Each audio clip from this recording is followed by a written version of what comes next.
Let me welcome you all to this session on NFTs and privacy. I'm very happy to have with me Luca Cosentino, who is a product lead at Oasis Labs. Thank you, Luca, for joining us today. Now, I'm sure all of us have been hearing about blockchains, cryptocurrency, and NFTs for some time now, and some of you may already be looking into building or assessing applications that use one or more of these technologies. NFTs in particular have been in the news a lot lately, especially in the digital art world.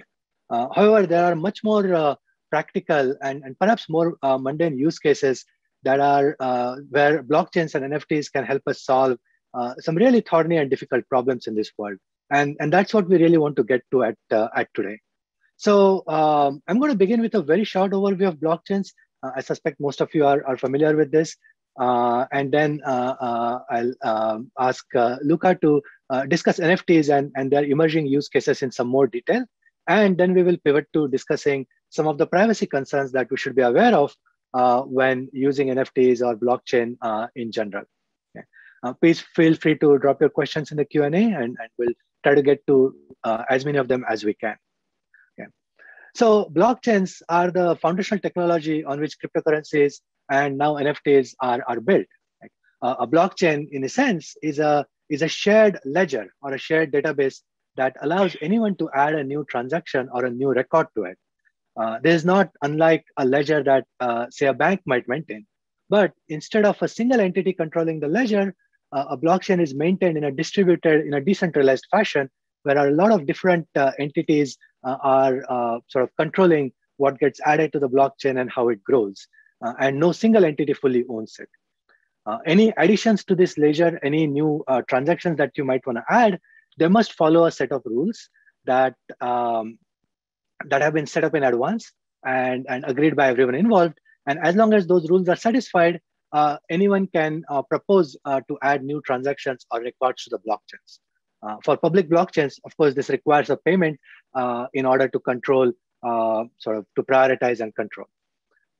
The decisions about what specific transactions or records to add to this ledger are also made in a decentralized fashion. Right? Either we might use something like the famous proof of work that Bitcoin uses, or other more eco-friendly alternatives like proof of stake that Ethereum is trying to move towards. Now, most blockchains have a currency associated with it, which is kind of made blockchains and cryptocurrency synonymous. And this currency is primarily there to incentivize the participants of the blockchain to continue hosting and growing the blockchain. A blockchain is guaranteed to be immutable. Once something is added to that, it cannot be changed in any way. This is guaranteed through cryptographic primitives and forms one of the most appealing things about blockchains.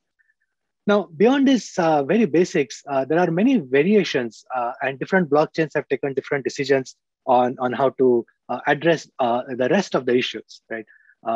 In particular, a blockchain may be public or private, or also called permissioned. And in that case, in a permissioned blockchain, only a small number of known entities, like for instance, a group of hospitals that are working together, are allowed to see or add to the blockchain. We are primarily going to talk about public blockchains here. Private blockchains tend to be set up in a much more centralized fashion and tend to be sort of more controlled and serve different goals. Okay. Now, although a decentralized currency was the original motivation for the first popular blockchain, Bitcoin, over the last decade, many decentralized apps, and especially decentralized finance apps, often called DeFi apps, have been built on top of blockchains. So I'm going to request Luca now to discuss NFTs specifically and how they are built on top of blockchains and how they can enable even more use cases that are being explored today by many companies. Thanks, Amal. Thanks for the introduction, and thanks, Warwill, for having me here for the second time. And thanks everyone for being here as well. Yeah, so last time we spoke a little bit about privacy, blockchain, and where blockchain can help or where it cannot help. And we briefly mentioned the idea of NFTs, which was really popular or really hyped those days in the news. So today, yes, as Amal said, I think we want to spend a little bit more time thinking about what NFTs are, and then the current limitations, and perhaps what can be done better on the NFT side. But in essence, the NFTs came to market as an alternative to what are defined like the fungible tokens. NFT stands for non-fungible tokens. So when you consider money and you print like 1,000 tokens that are tied to the dollar, for instance, now you have 1,000 times $1, and there's no distinction between the first, the second, the third, or the 100 tokens, because all of them represent the exact same thing, and there is no way to distinguish which one is what. There is not even need to do that. But when you consider other forms of value, which is not necessarily monetary, but it's mostly related to creations or pieces of information, or perhaps shares, or perhaps pieces of other goods, it's pretty understandable how there is a big difference from the currencies, or the need to represent currencies in a digital form. So let's consider a very basic example here.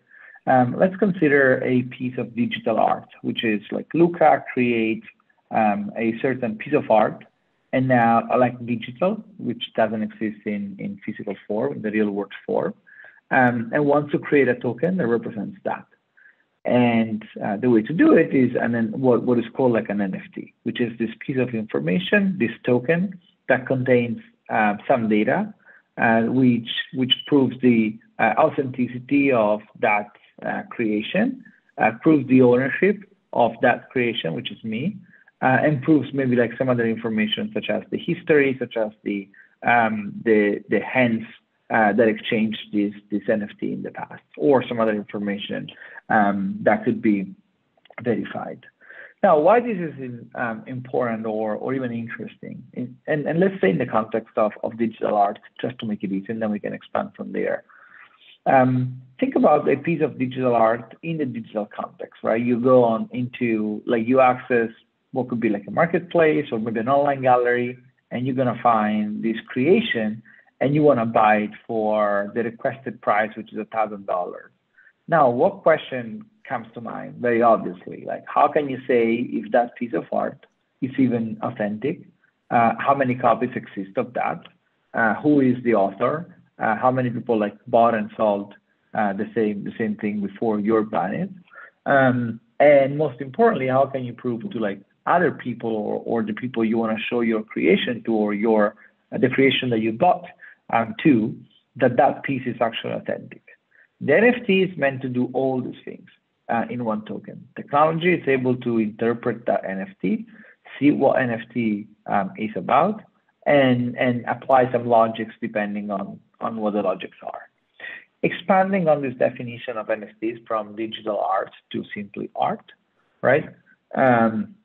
You can make analogies where you say like, hey, the Mona Lisa is really the original one, and maybe looks like other same or similar Mona Lisas, but the fact that you're watching and seeing the original one gives you an additional level of value, pleasure, and exclusivity to what you're doing. Now, if you go one layer down and you say, I'm currently looking at a copy of the Mona Lisa, and it's one of 10 produced in a certain manner, then that doesn't give you the same excitement as looking at the Mona Lisa, but maybe it gives you some other level of excitement doing that, and there is a corresponding value of that. But now if you all of a sudden go on the street and buy a copy of the Mona Lisa that someone is painting on the street, you know that that's not going to be unique. You know that it's not going to be seen in terms of number. You know that it's going to be a limited copies, and you know that the author is possibly not that famous. And so you assign completely different value. And NFTs are meant to do the same thing, but not necessarily for digital or non-digital like paintings, but also for any kind of creation and any kind of value that can be produced by creators all over the world. Happy to go more into details, but I think it's best to pause here and move on. Thanks, Luca. So everyone, please feel free to ask if you have any questions. about NFTs or blockchain in general. So, as NFTs are being more increasingly used or are being explored, there are a bunch of things that we need to be aware of, and most of these also apply to blockchains in general. In addition to NFTs. And one thing to keep in mind is that almost none of this has been regulated or legislated so far. Right, we have seen some regulation around the use of cryptocurrencies itself, like as a currency, but if you were to talk about the data that is on the blockchain, there is very little specific regulation that governs it. Now, for instance, a very simple question like who is the data controller becomes thorny in this context. Right, the data is being maintained or being sort of hosted in a whole bunch of different locations, and in a public blockchain, anyone can go and download the blockchain. Right, and so that data may be hosted in many different computers, and that is something to keep in mind because in that case, who is the data controller can become a crucial question. Another thing to keep in mind is that fundamentally all data on a blockchain is publicly viewable. Right? That's one of the main reasons for the popularity of this is that I I as a participant can go in, download the entire history of the blockchain, and I can verify it. And in order for me to be able to verify that history, to be able to verify the ownership changes of uh, NFTs or to verify the transactions that are happening in Bitcoin, I need to be able to see everything. Right now, this fact that all data is publicly viewable means that we have limitations on what data can be stored on the blockchain directly, right? Because that data will be seen by everyone.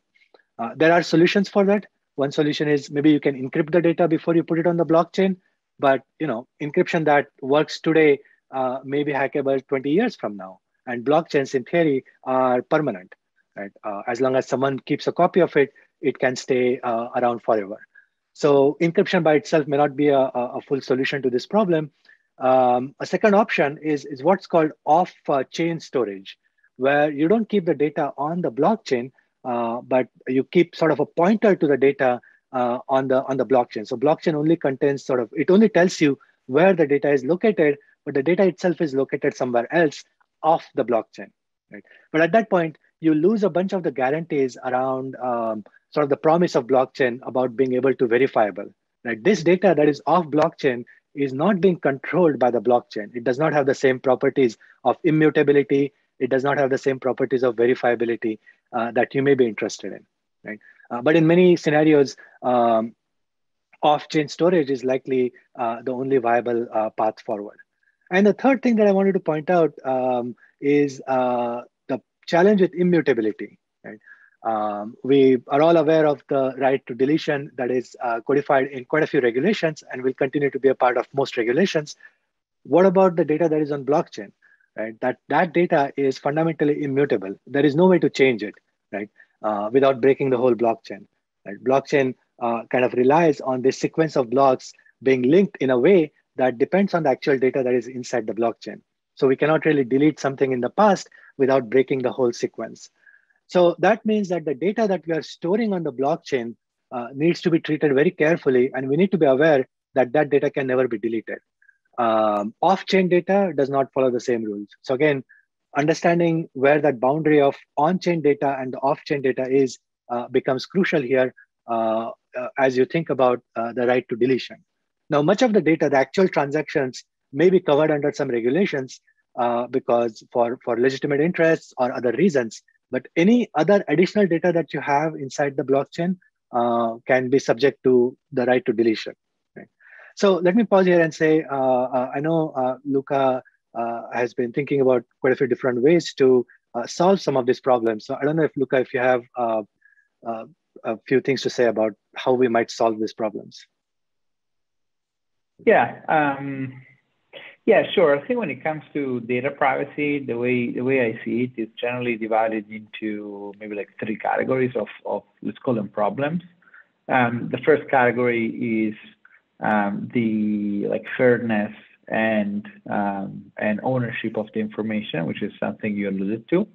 The second one is the like regulation slash incentives to participate in a system that doesn't offer the ability to separate private and public information. And then the third one is kind of the category that I'm most interested into, which is the use cases that are not even possible without some level of privacy and some ability to separate public and private information.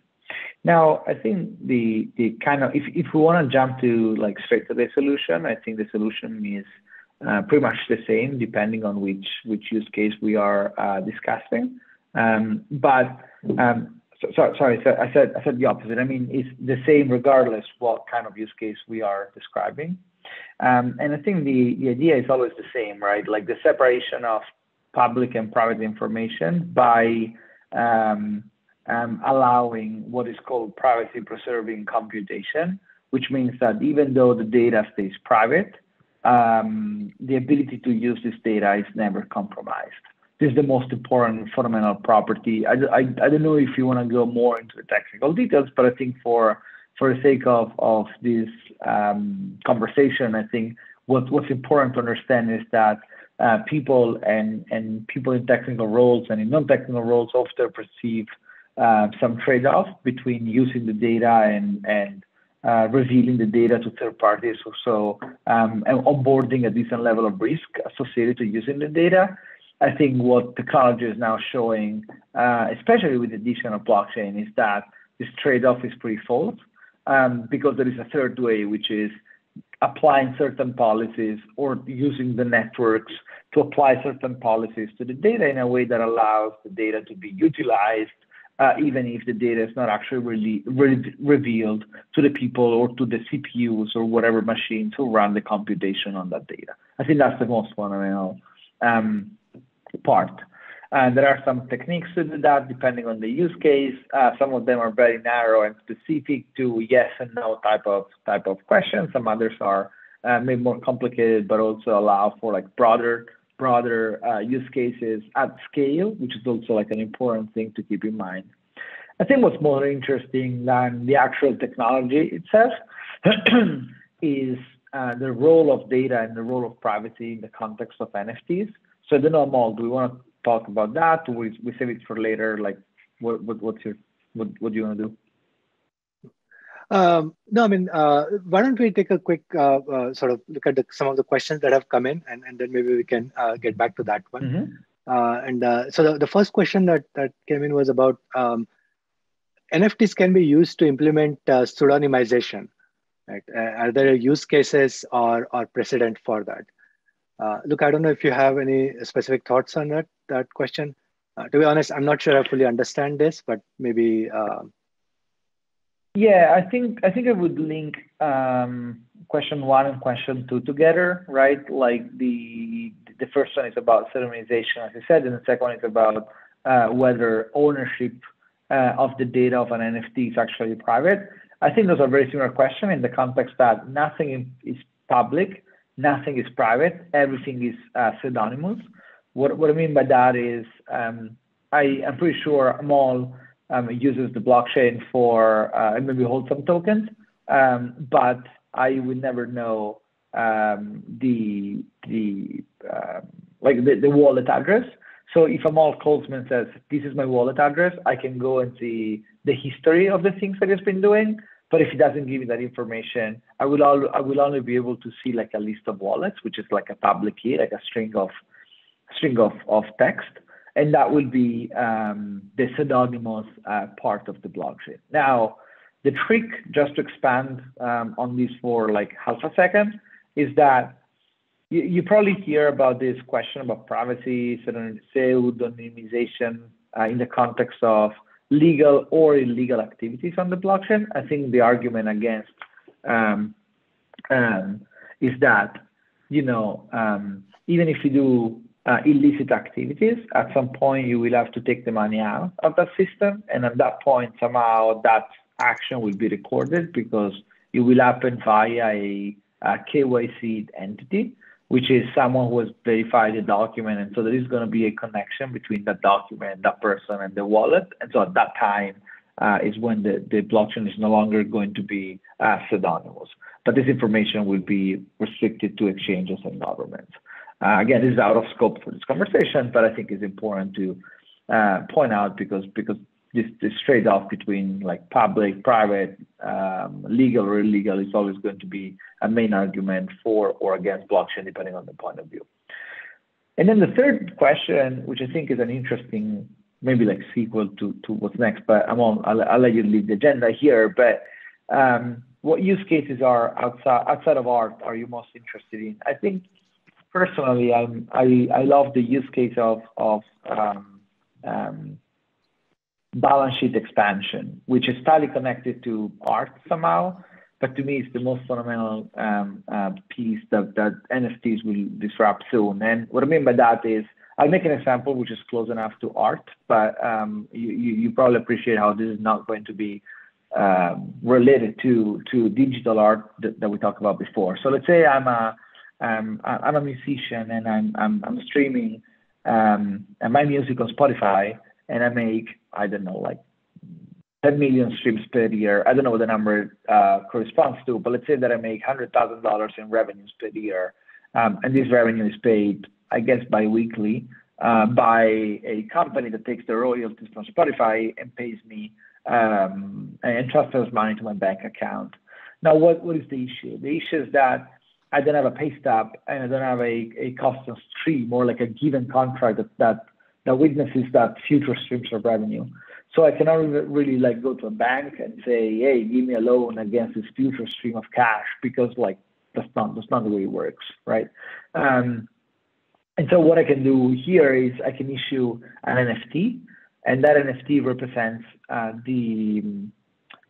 let's say some ownership of the royalties that I'll get from Spotify in a very decentralized fashion. And then I take 20% of these NFTs and I sell it to my community, to my fans, to my audience. They will come and maybe pay a premium because they're also fans and because they will make money out of that. There's going to be a cash flow that is generated out of this token. And now all of a sudden the balance sheet of my company has expanded significantly because I've sold these tokens to the market, and so I acquired assets. And so the new me is now able to go to a bank with a much expanded balance sheet, and so I've increased my debt capacity, my ability to take out cash against the balance sheet of my company. And this is like a pretty cool use case in two words because of two reasons. One, it aligns the incentives between me, my audience, and also my lender. And then second, I also have a community of interested people who will be invested in my future and who will be wanting to support my growth. Thanks, Luca. That was Luca. Are you still able to hear us? Yeah. Okay. Yeah. That's good to hear. So it is time for we should wrap up the session. Thanks again a lot for joining us on this, and thanks for all the audience for participating in this. I hope you have more ideas on what to do with NFTs and where they are going now. And let me hand this back to Judy for closing.